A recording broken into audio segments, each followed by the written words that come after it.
everybody, let's talk communication. Communication. Interesting statistics about communication in the workplace. Oh, frankly, in life. The average worker spends 50% of his or her time communicating. Say that's not possible. Really? Think about it. Interpersonal communication, verbal, non-verbal communication. How about this one in a meeting? That's communication. Email, written communication. So much of what we get done and do personally and with others is all based on our capacity and ability to communicate. Business success is 85% dependent on effective communication and interpersonal skills. How can that be? Because either you're going to do the work or I'm going to do the work. Especially in difficult economic times where budgets are lean, we've got to work collaboratively. We've got to work in team settings. We've got to work with multiple stakeholders to get things done. And if you're a person that completely relies on your own capacity and horsepower to get things done, you ain't going to get much done. Not today. We've got to be able to communicate. 45% of time spent communicating is listening. Listening. And we don't just listen with our ears. We listen with our eyes. We listen with our gut, our intuition. Those are all ways that we capture information and process information. We'll talk about listening in just a moment. Writing represents 9% of communication time. Now, you know what? I looked at that stat by the researchers and I thought, you know what? That's a little older stat because so much is texting and so much is typing on your email. And if that does that fall into writing? I'm sure that it does. I'm sure that number is going up, especially for my 19-year-old daughter and her two thumbs. A remarkable 75% of the interpersonal communication that happens, that face-to-face, is nonverbal. How about that? Can you pick up on those nonverbal clues? Are you keyed in? At the end of this discussion, I'm going to give you an exercise to do that will help you begin to really clue in on the nonverbal side. Well, this isn't a new subject matter. This isn't something that just came to be. All of a sudden, there was all kinds of discussion about effective communication. No, it's been being discussed since the beginning of time. Look at what Aristotle, even Aristotle, our boy, my man, Airy. That's what they knew back then in the day. They called him Airy. How do you know that? I don't know. I made it up. Anyways, Airy, my boy, he said that there had to be a communication process, that there was one in play. And the more you were aware of the process, the more effectively you could communicate. The less aware of the process, the less intentional you would be in the effectiveness of your communication. He said that there was a sender, that was the speaker. He said then there was a message, and then there was a receiver. Sender, message, receiver. And that all communication wasn't based on the sender. It was based on the receiver. And whether they got it or not. Makes sense, right? Well, I looked at Aristotle and his process, and I said, you know what? I think that's a little lacking, Airy. I think, Airy, you may have left some things out. Ian, how could you be so presumptuous to challenge our boy Aristotle? Cocky kid from the street, I guess. Here's what I think the communication process is about. First, there is the sender. Then there is that message and messaging. But then there's also a conduit. There is always a conduit. And whether that conduit is verbal, whether that conduit is nonverbal, whether that conduit is written, hard copy, or text or virtual, whatever that conduit is, there's always a conduit. Then the receiver, that person who hears. Now, hearing, as I said a moment ago, isn't necessarily just through our ears, but the receiver, the listener. Then, understanding. Was the intended messaging received in the way that it was intended to be received? And then there's the effect.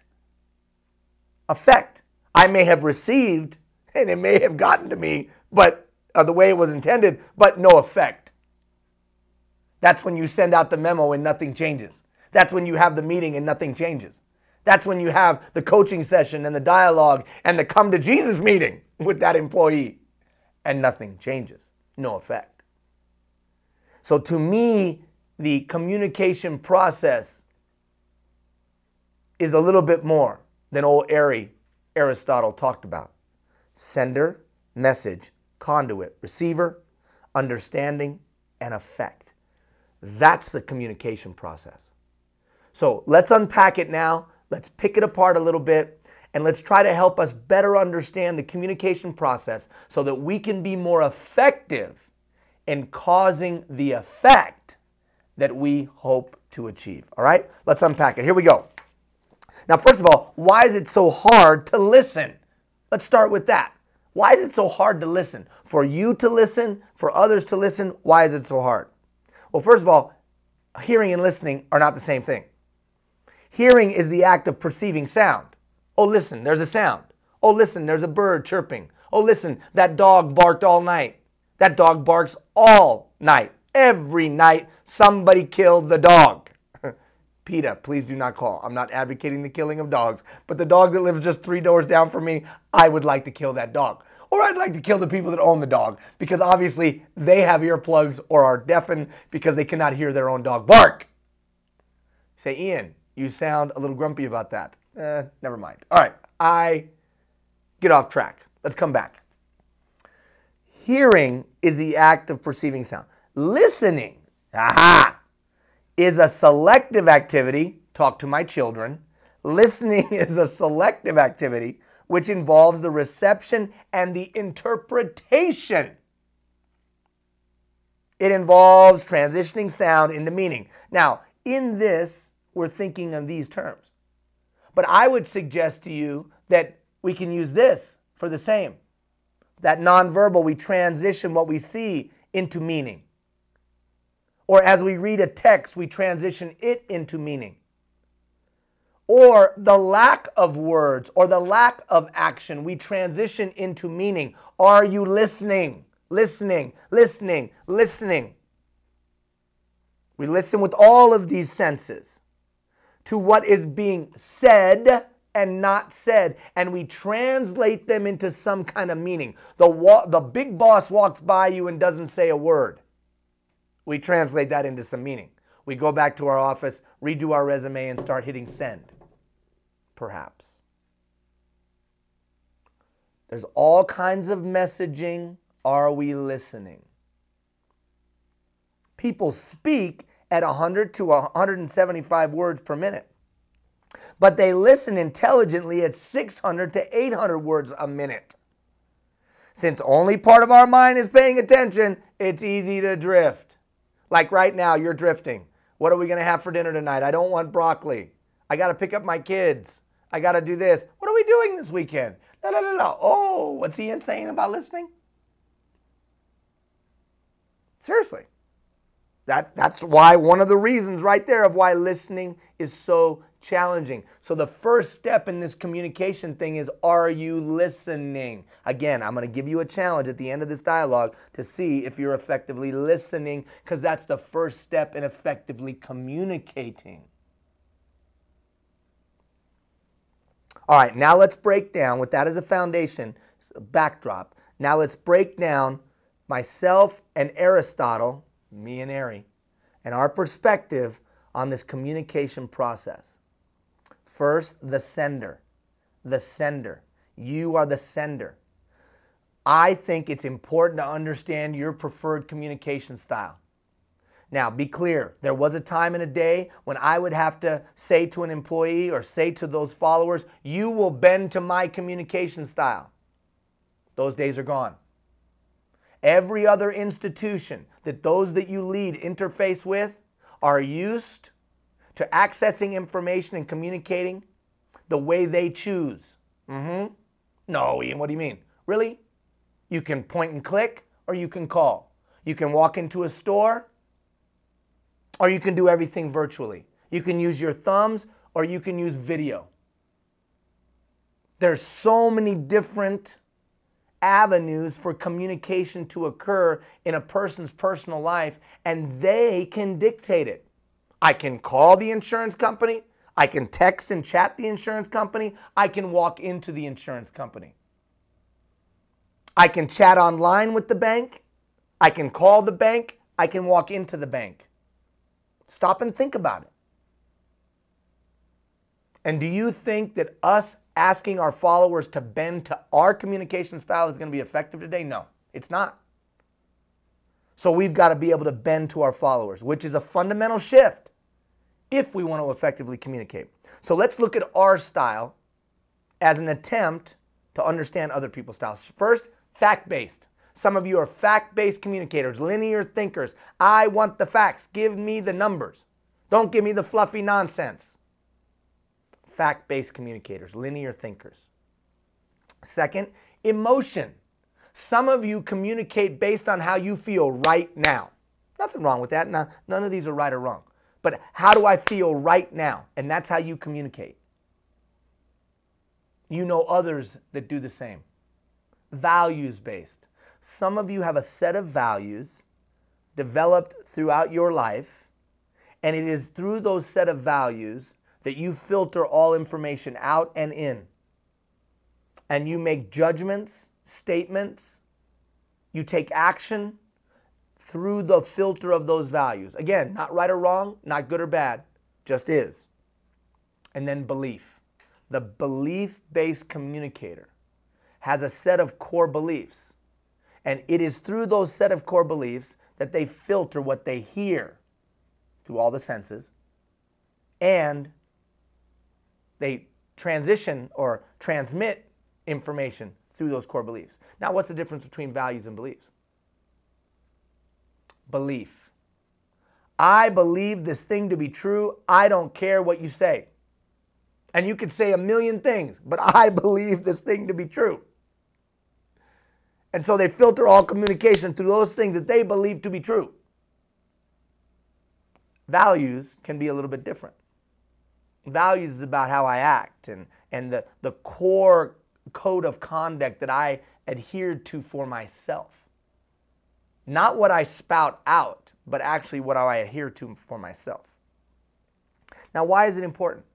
That's important because if I understand my communication style as a starting point and begin to look at other people's communication styles, I can start to adjust mine to meet theirs. If I work and there's a stakeholder that's a fact-based communicator, it's going to do me no good to approach them with an emotion-based argument or emotion-based assertion.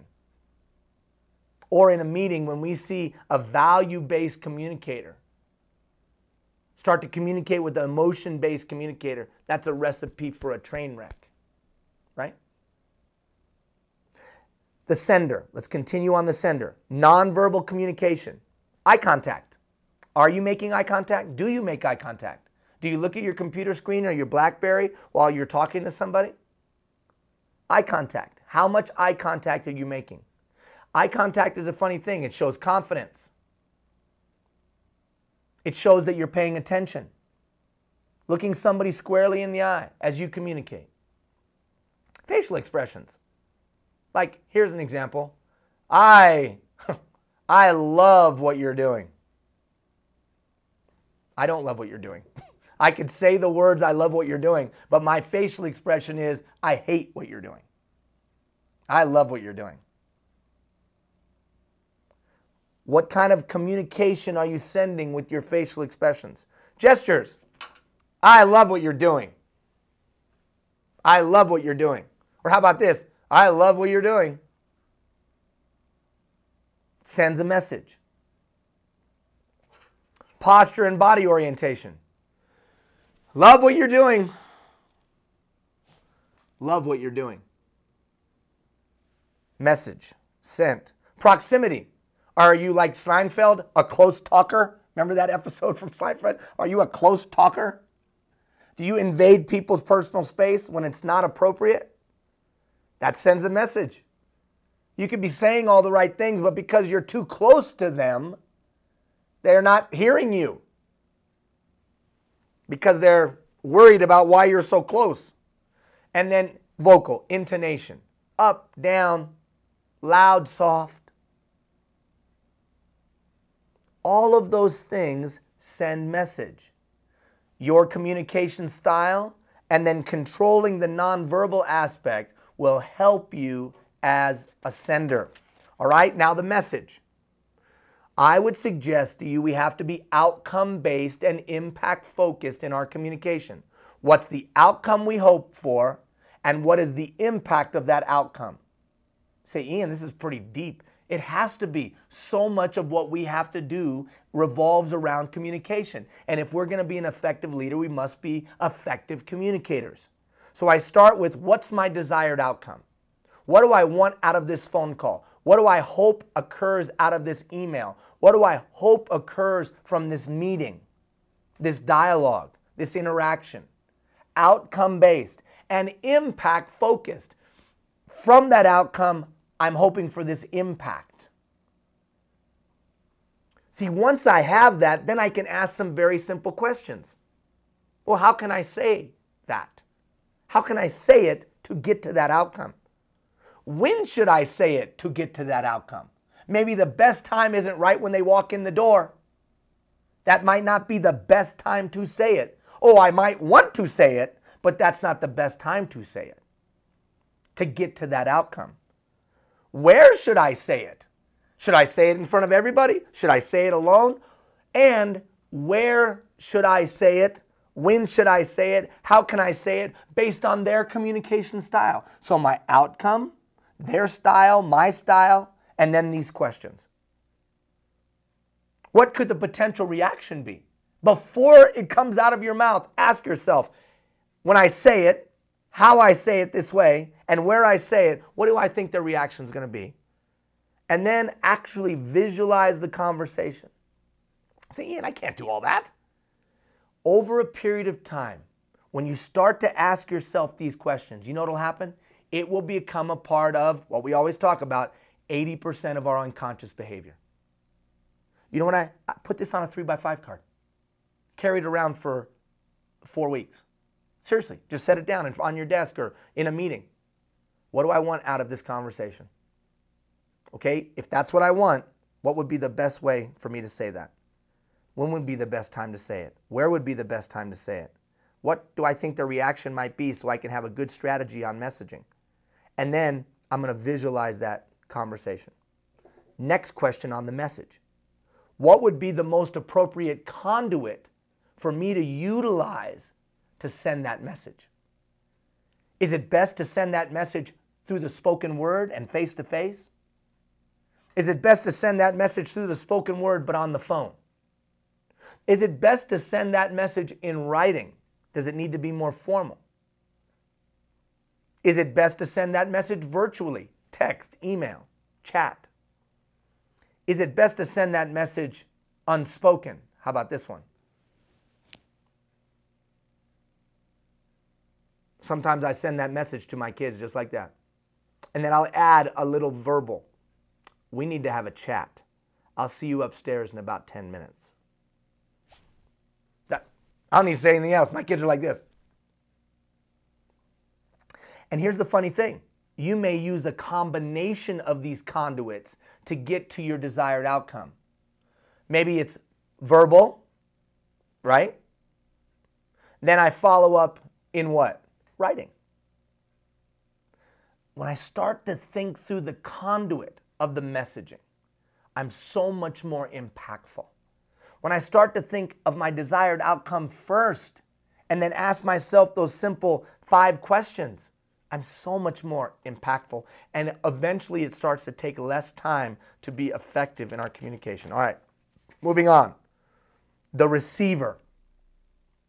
I asked myself some questions about the receiver. The same questions I asked myself about my own communication style. Is this receiver fact-based? Is this receiver emotion-based? Is this receiver value-based? Is this receiver belief-based?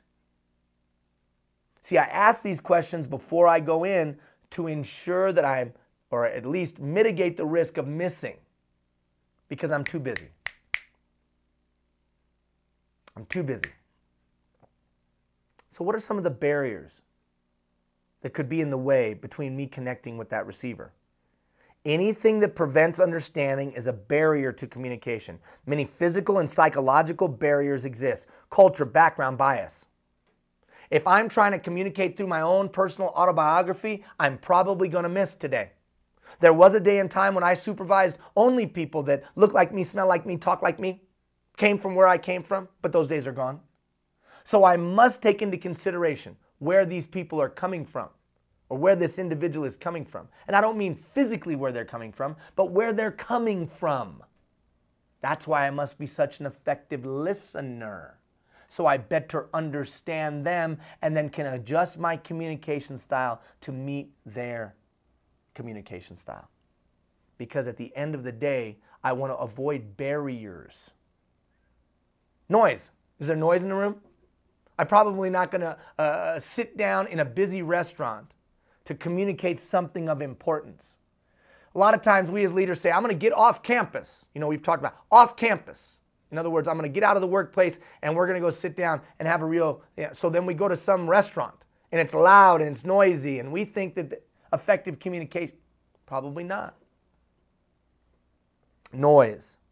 Ourselves, we can be a barrier to communication and the biases and backgrounds that we bring. Sometimes when I'm going to have an intense meeting with various stakeholders, the first thing I said is, okay, before we begin, let us all share the bias that we bring to this conversation. Let's all be transparent about the bias that we're bringing to this conversation so that we're all clear on the baggage we're bringing in. How about that one? Perception. Perception can be a barrier. If I perceive that you're a liar, that's going to be a barrier to communication. And wouldn't it be important that I kind of understand that you think I'm a liar? Messaging. The way I'm communicating it, the packaging of the message can be a barrier. Environment. Environment, which is beyond noise. If there's a big desk between me and you, and I'm trying to have and my desired outcome is trust, that might be a barrier to building trust with you. The context that communication happens in can be a barrier. And then finally, stress level.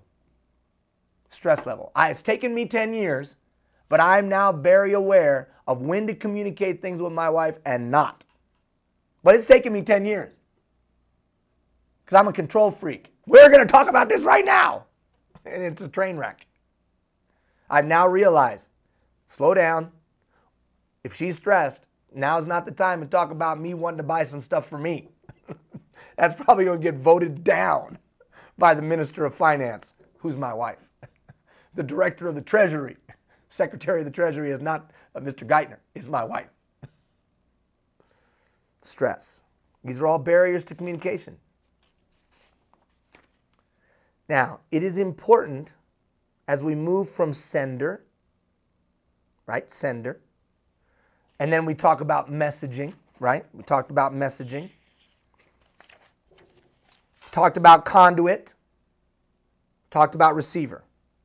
So, the sender thinks through their communication style, so they're more self-aware.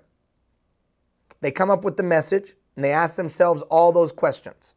When's the best time? How's the best time? What am I going to say? I think it through. Then I choose the appropriate conduit or conduits to communicate the message. But then I have analyzed the receiver to some extent, so to verify that what I'm going to do is going to be received or at least mitigate the risk that there's a barrier. I've looked at those barriers to enhance my success. Most communication experts stop right there. Yeah, I've communicated. Understanding. You must check for understanding. You must check for understanding. Let me say it. You must check for understanding. If the teacher says it 3 times, write it down. Too often times, we don't close the communication loop. Checking for understanding ensures that we verify that the messaging and all the strategy we put into play had the intended outcome and hopefully impact. How do I check for understanding? First of all, understanding is about the receiver, not about the sender. That's a huge mistake that I used to make, which was this. I'm a really good talker. I'm sure they understand what I said. Wow, I'm so eloquent. I'm sure they were impressed by my verbal skills. You know what? They had no clue what I was talking about. Or they didn't care what I was talking about. Or they didn't like me. Or because I was communicating through my own autobiography, it went, wow. Or because I picked the wrong conduit. Or whatever. They didn't get it. And so nothing changed in my desired outcomes. The desired outcome wasn't met because I never checked for understanding. So how do you check for understanding? It's simple. You use what I call the chat.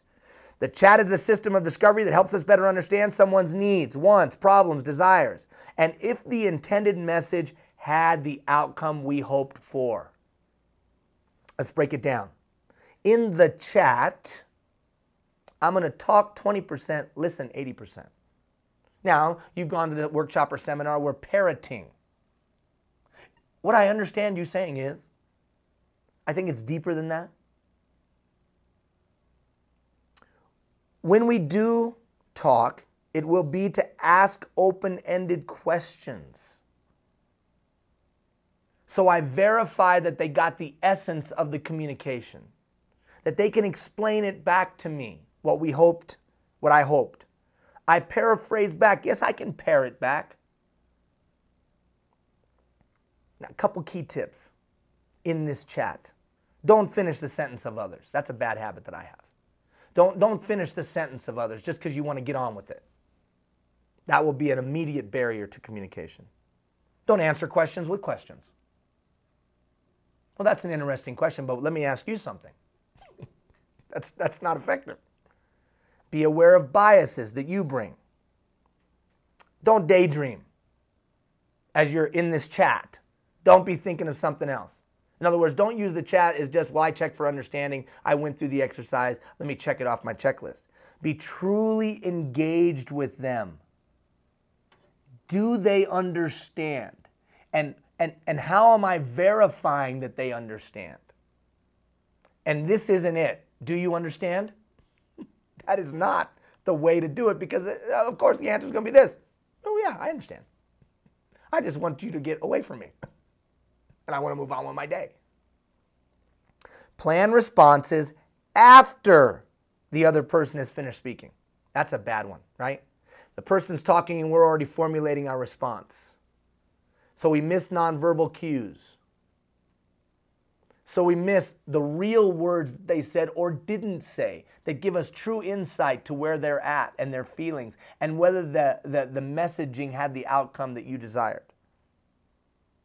Keep the conversation on what the speaker says, not on what interests you, not what interests them.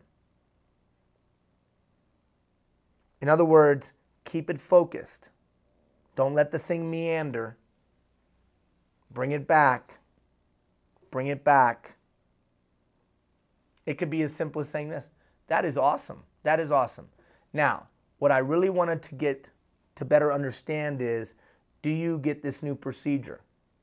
Now, if you said that, what are you going to get? Oh, I get the new procedure. So instead you say, explain to me that new procedure. What do you think the impact will be of this new procedure? What could be some of the possible downsides to this new procedure? By asking various open-ended questions, you'll start to get a true sense of did they understand the new procedure and why we're doing it. What happens when I checked and they don't understand? Now what? I got to circle back to the beginning. I circle back to the beginning. I adjust my messaging. I choose a new conduit, whatever it might be. But until I get clear understanding, I circle back to the beginning of the process. Did the understanding not occur because of the way I positioned it, messaged it, because I relied on my own communication style and didn't bend to them? Was it the conduit that I chose? Or the mixture of the conduits that I chose? Why was it that we didn't connect and that these outcomes that I had desired didn't happen? Finally, the effect. The effect. Final thought, the effect.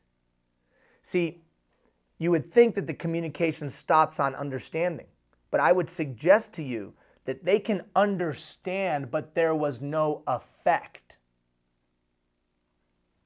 The desired outcome, was it achieved? Did the performance change? Did we institute the new procedure? Do they do what you want them to do? Whatever. Did the effect, was the desired outcome achieved?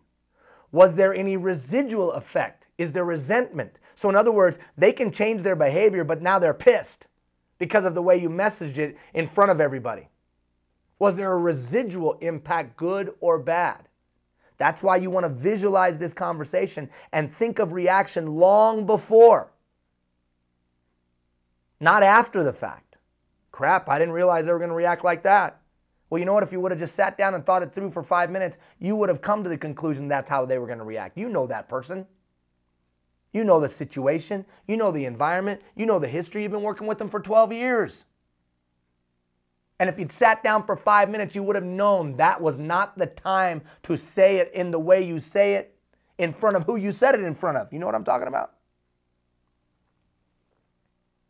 And then through that process, have you come away with a better understanding of the individual or the group to help you with the next time? Say, Ian, this is so intense, man, so much stuff. I don't disagree with you, but it's such an important part of a leader's toolkit today, especially when we have limited resources and communication is happening on the fly. Does it take time to digest this? It does, absolutely. But let me give you a first step. First step. Look at what Og Mandino said. He said, beginning today, treat everyone you meet as if they were going to be dead by midnight. Extend to them all the care, kindness, and understanding you can muster. Do it with no thought of any reward. Your life will never be the same again. Now listen what he's saying. He's saying focus on the person that you're communicating with. The person that happens to be in front of you either literally or virtually, with your whole heart and soul. Give them your undivided attention. Make eye contact, but also make heart contact. And that's true listening. You want to set yourself apart as a leader? You want to set yourself apart as a person? Listen. So over the next 7 days, I challenge you, listen to people like they're going to die at midnight. Give them your whole heart, your whole soul, everything you have. Listen with all of your senses to what they're saying. And then translate that into meaning. Translate it into meaning to better understand. And use that as a launching point to be an effective communicator or a person of influence with them. It's a unique approach. Beginning today, listen to the people you interact with as if they're going to be gone at midnight. That intensity level is a learned trait, and you will set yourself apart as a leader. You'll be more effective and impactful, not only in your communication, but in all that you do. I hope this helps. Ponder it and think it through. Take the notes, review this again, and you'll be a better and more effective communicator. And you'll make a significant impact, not only in your work, but in the lives of others. Take care, everybody.